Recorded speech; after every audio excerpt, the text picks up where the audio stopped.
श्री रामचरितमानस में बाबा तुलसीदास जी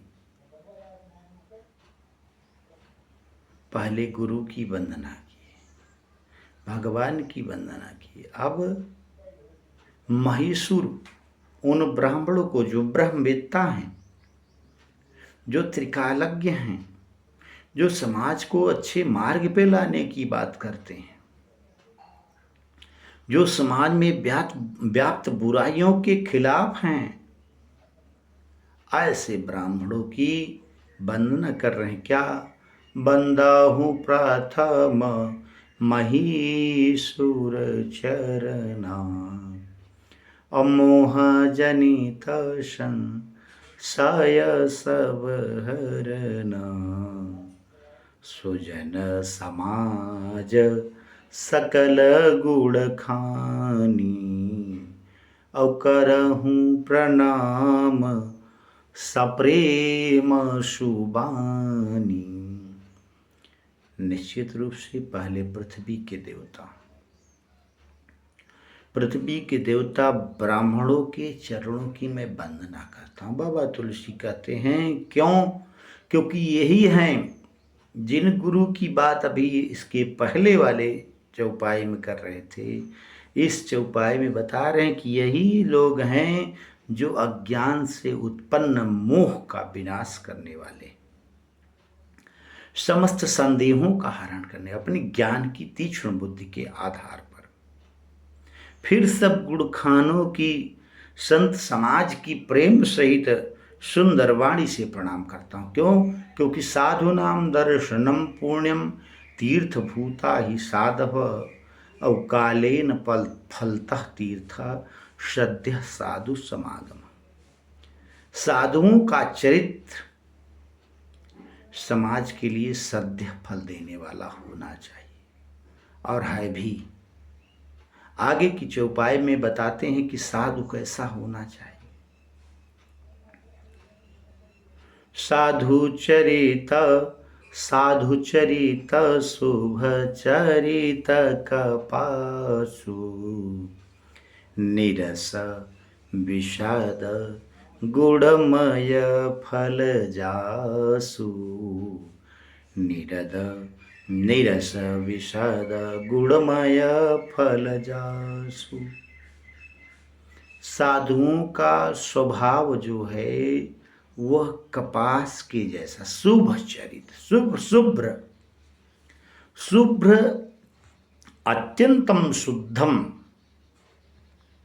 दोष रहितम, मल रहितम, कलमश रहितम साधुनाम स्वभावः भवन्ति।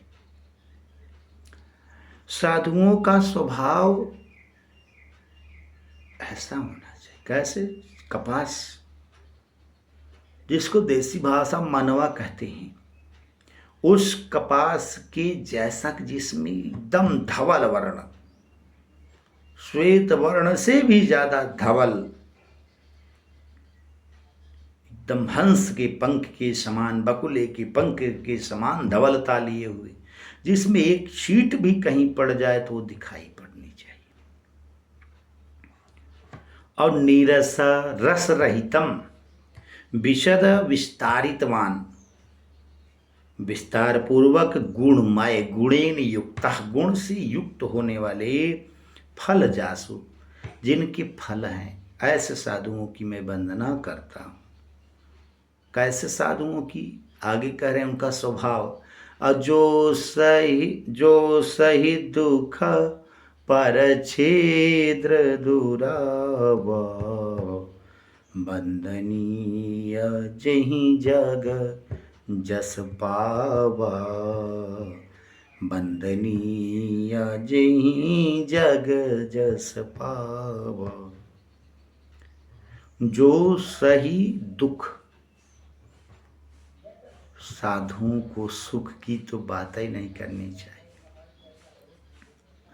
उनके सभी शरीर की धमनियां दिखनी चाहिए। अगर सच्चा साधु है, मैं प्रायः अपनी कथाओं में ये बोलता हूँ कि साधुओं की धमनियां दिखनी चाहिए। नसें उभरी होनी चाहिए।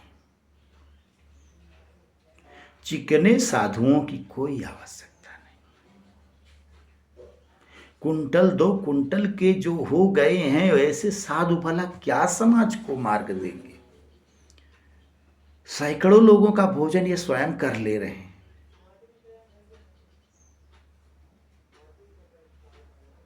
तो भी इनसे समाज का कैसे उद्धार हो सकता है। इसीलिए कहा गया उसमें कि जो सही दुख पर छिद्र दुरावा, जो दुख को सह करके दूसरे के छिद्रान्वेषण में नहीं पड़ता है और दुरावा कोई किसी प्रकार का व्यवहार करे पर साधु का स्वभाव उसके प्रति हिंसक नहीं होना चाहिए। करें कि बंदनीय जो जग जस गावा। ऐसे ही संत साधुओं की वंदना जग गाता है, क्योंकि जस होता है। ये नहीं कि साधु नाराज हो जाए हमेशा। साधुओं का ऐसा नहीं चरित्र होना चाहिए। वो उस दुख को सह करके पर छिद्र दुरावा, दूसरों को दोषों को हटा देने वाला, स्वयं कष्टित रह करके दूसरे के कष्ट को निपटा देने वाला, हटा देने वाला, दूर कर देने वाला, समाप्त कर देने वाला ही साधु वंदनीय है। और उसकी जो कीर्ति है उसको जग में लोग गाते हैं। आगे कह रहे हैं कि मुद मंगलमय संत समाजु। संत का समाज कहाँ इकट्ठा होता है, कैसे इकट्ठा होता है, इस पर हम अगले वीडियो में चर्चा करेंगे। तब तक के लिए जय श्री कृष्ण, जय श्री सीताराम।